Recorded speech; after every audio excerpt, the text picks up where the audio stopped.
Hey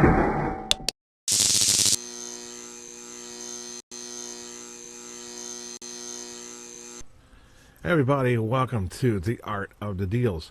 On this episode, we are going to talk about a continual of the topic when we're talking about Incubus and Succubus spirits. And in this, I mean, instead of going over the factors basically that were invitation, now you're wondering if you have one there. You don't necessarily need to watch the other one, but it might help to identify the source. So watch the other video as well on the Incubus and Succubus.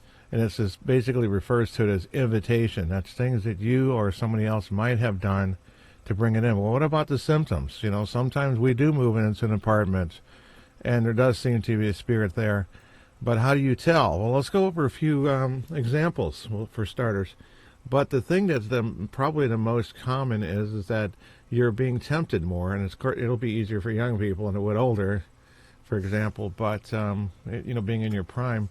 But you'll be tempted more towards immorality, and that will be noticeable to some degree. But the problem is, how do you tell the difference if you're 18 or 19 between what's nature for the most part, and then some spirit that has a stronger foothold there?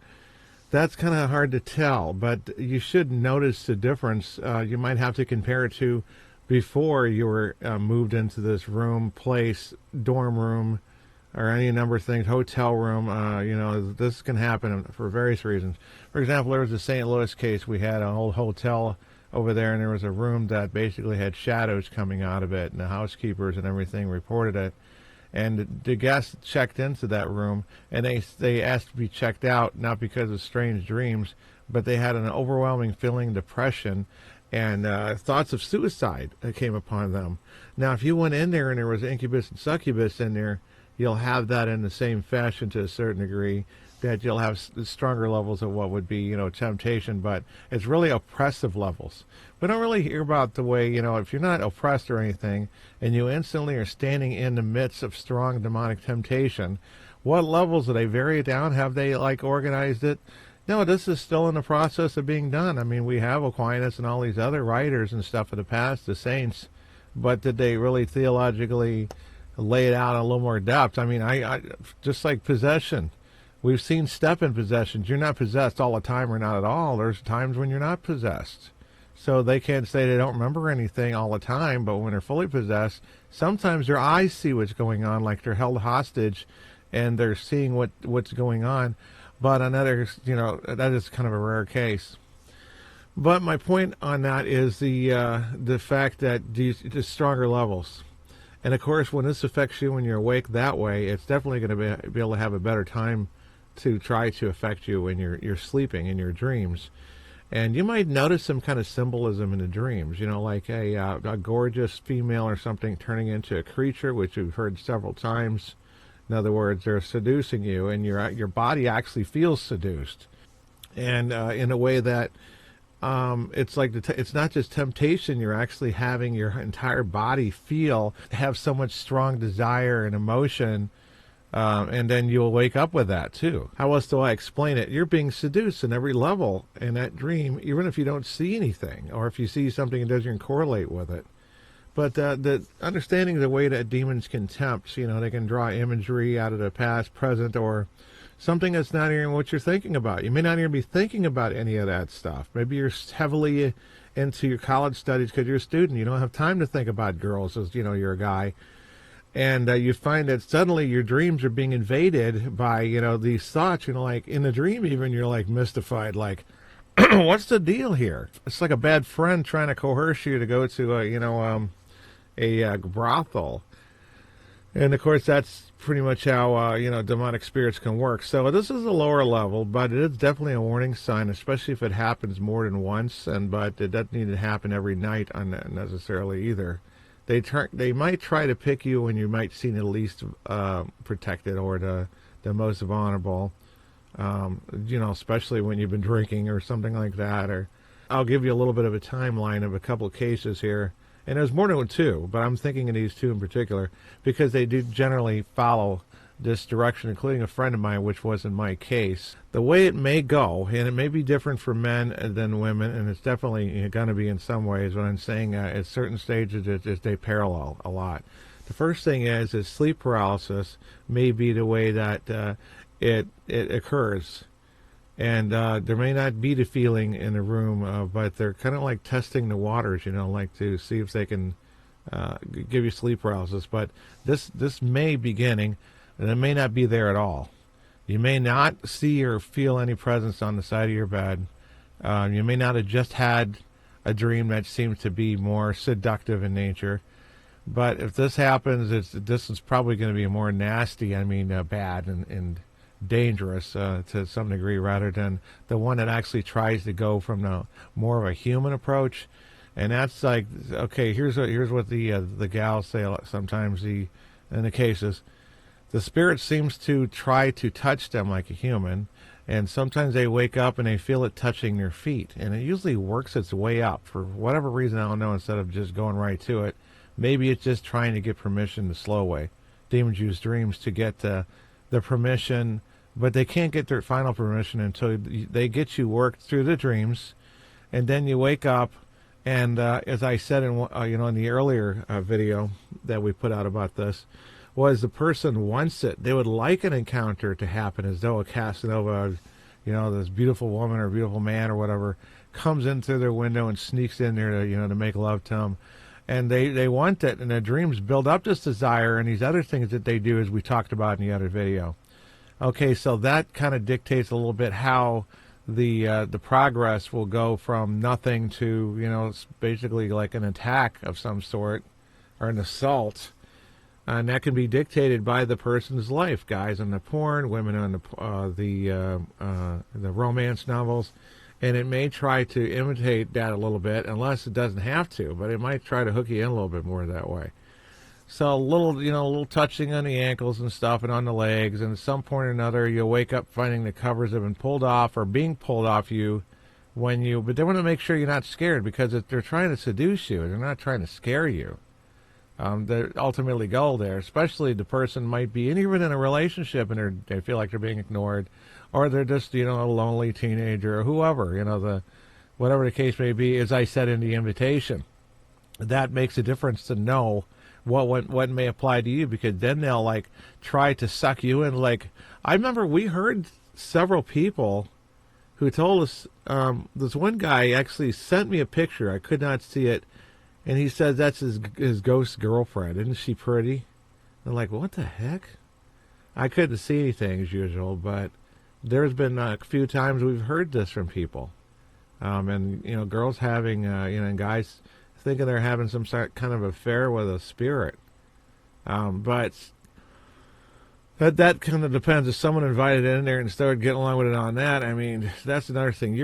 Obviously the people who had asked this question is like, what are the signs? Don't want it there. They want to look for it, the signs, so they can kick it out. For example, you have a rash, and you want to identify to make sure that the rash isn't psoriasis or something, and if it is, you want to see if there's anything over the counter. You want to take action to get rid of it. You don't want to just go around and let it keep spreading and all that stuff. In this case, it progresses, because it's still a spirit, and even if it pretends to be a lover or something like that, it's up to no good regardless, if you like it at first or whatever. Okay, so it does this kind of seductive thing. Some people believe that human spirits are, condemned souls, we call them minions and so forth, because they do work with demons. We'll talk about that in another video. That they might be the ones who are actually going in there doing the initial prepping, and because demons aren't capable of it. It does seem that way, but I think that's simplifying. It's underestimating what demons can emulate and do, to say that. So we can talk about why this has been determined actually another time. Okay, so as these advanced on, they will simulate a lover, and like I said, it may work more. It depends on the person, and it's customized just for you, just like the appearance of it and stuff. That when they appear and they use the Great Masquerade, and they decide that okay, you're a parent, you're going to relate more to the child and misses their mommy. A little girl with pigtails, looks like she's about 7 or something like that. But we know the nature of God. Would God leave a 7-year-old down there in some sort of Neverland and a guardian angel abandon them and they need to come to you? You have no power whatsoever. Oh, don't worry, I'll ask God for you. Like there's no control in the netherworld, so to speak, between here and heaven or wherever this, supposed kid. People are just gullible. They fall into all sorts of traps because of that. And it's like, what are you going to have a girlfriend from the afterlife or something? It's like, don't be ridiculous. Okay, continuing on that. Besides this strong sense, the dreams could continue, but the rest of it has to do with free will, so it's not like you look for signs. Now, if you also have paranormal activity and anything of the sort, or a demonic presence, you can actually go over the checklist that's not necessarily related to a succubus incubus spirit, and it's going to tell you there's something there, and there's something that's basically approaching from a succubus incubus standpoint. So when you see the ear markings, those type of things, if you would make a checklist, again with the word to be kind of thorough, do in your mind or whatever, initial steps of the progression of demonic infestation, seeing things at the corner of your eye like black shadows, like if you turn your head you might see it there, you see fleeting shadows or those kind of things, the 3 a.m. wake-ups, possible sleep paralysis, or maybe leading up to it where you keep waking up at 3 a.m., but you're not paralyzed, but you're feeling an evil presence in your room. And then you have some of these things like, did you get 3 knocks on your door and you answered it, nobody's there? And then you go back again and because it gets 3 knocks again. Or how about on your bedroom? One of the things about succubus, incubus, too, is we noticed, they get real zeroed in. You know how they get the 3 knocks on the door?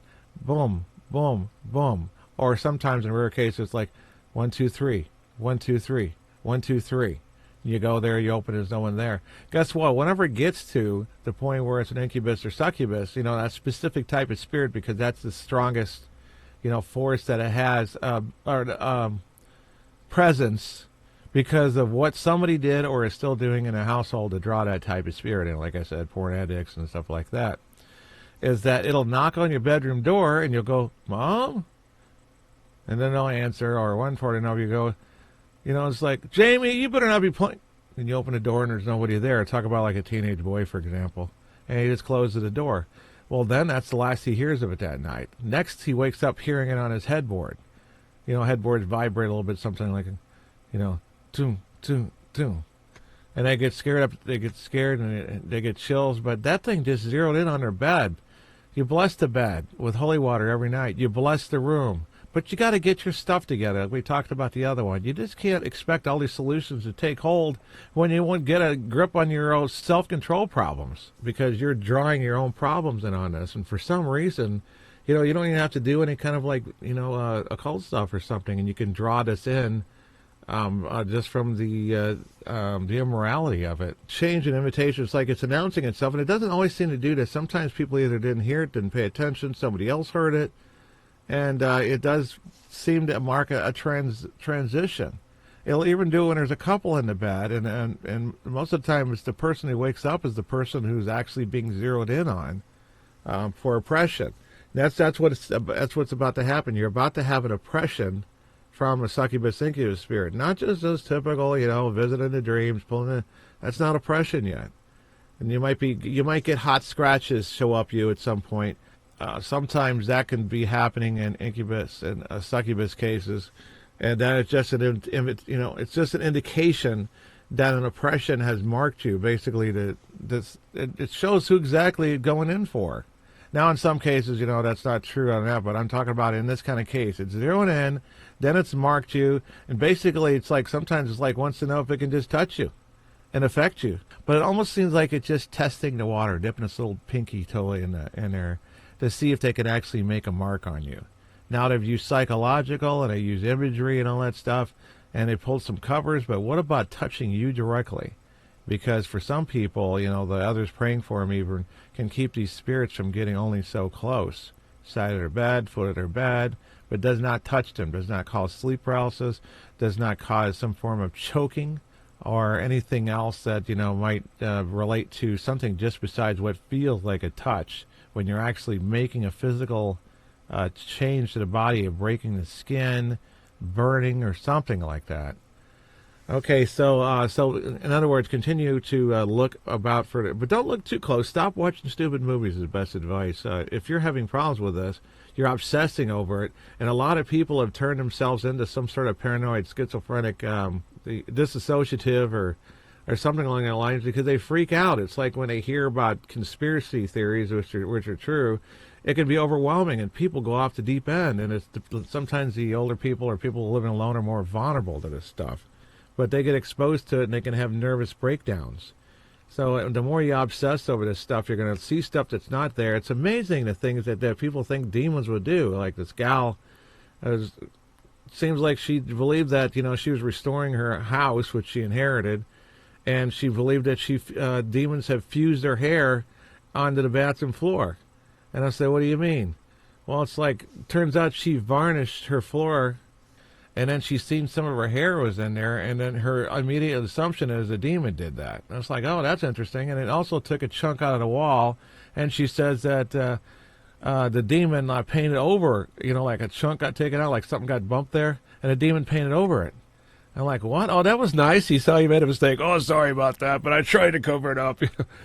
But this is the kind of stuff, and you get this with succubus and incubus cases. We get a lot of the cases that are really mental with them, and the spirits will, supposedly they're saying, appear as her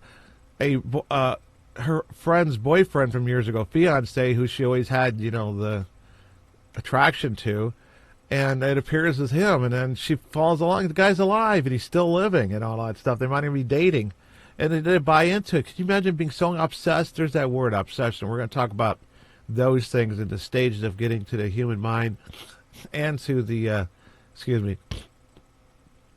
and still getting over a cold, and to the spirit at the same time, working through a lot of the psychological and spiritual war that's going on. But they seem to have lost their mind. One believed it was the spirit appeared to her as Brad Pitt. She knew Brad Pitt wasn't dead, but they fall for it. They go for it anyway. I don't know. I don't know what they're thinking. So it doesn't matter what they appear as eventually, and whatever your specific gender preferences or whatever like that, they'll play along with that too.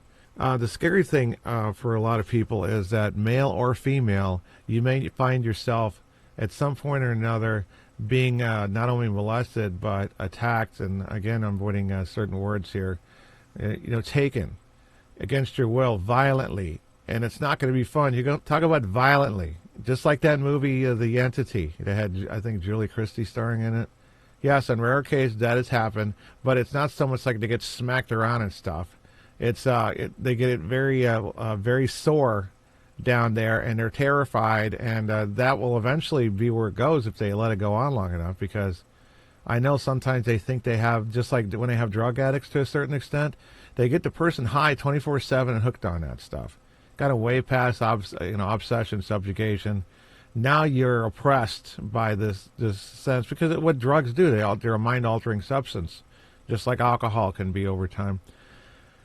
So the progress is gotten to the point where this effect of being hooked on drugs and everything has just taken over you to this major degree.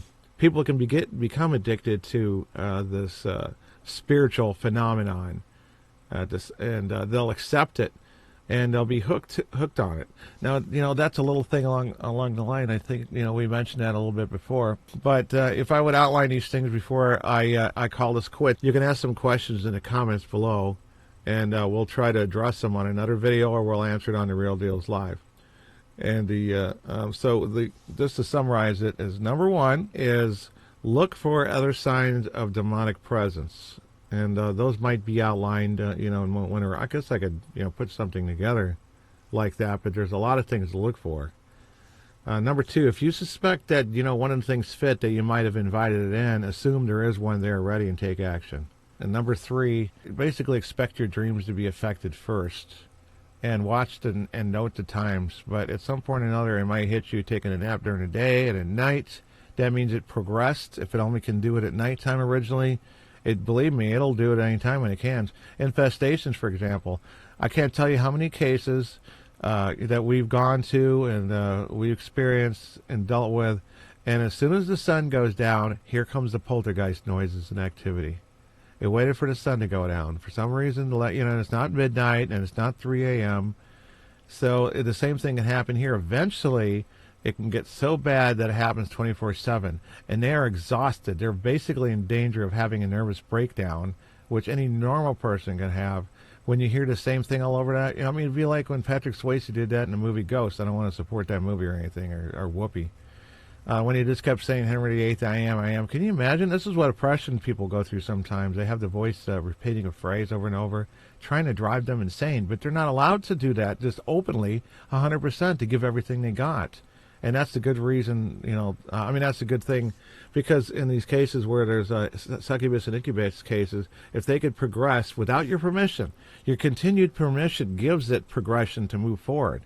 It doesn't by default move forward. It's not supposed to, but it can if you don't, basically take care of your spiritual side, or you try to get rid of it. There's a danger it will escalate. By the way, that ghost haunts don't escalate? That's only demonic haunts. Or when you have a demon that's basically working with a human ghost, doesn't matter. There's always a demon behind the bushes like Cyrano de Bergerac telling what to do, even if it was a ghost. So he said all we have to know is two things. What is its nature? And is it human or inhuman? And really, all we care if it's evil. If it's evil, then you rebuke it. But if it's not evil, it may not react at all. If it's just some purgatory spirit or something like that. And this is the fact. So the people outside that realm, and they're still trying to figure that one out for themselves, maybe should ask the right questions down there. We'll do one on Ghost too. But we got some real deals ones on that one too, and some Fellowship of the Swords. But I think we've gone over to where I wanted to go. I always try to keep it short, but it's almost impossible. I hope I covered most of the areas. And it's sometimes you have to listen to this again because we get a lot in a short time. And so we'll just say good night, God bless for right now, and I'll see you next time on The Art of the Deals. Or rather, you'll see me. Take care.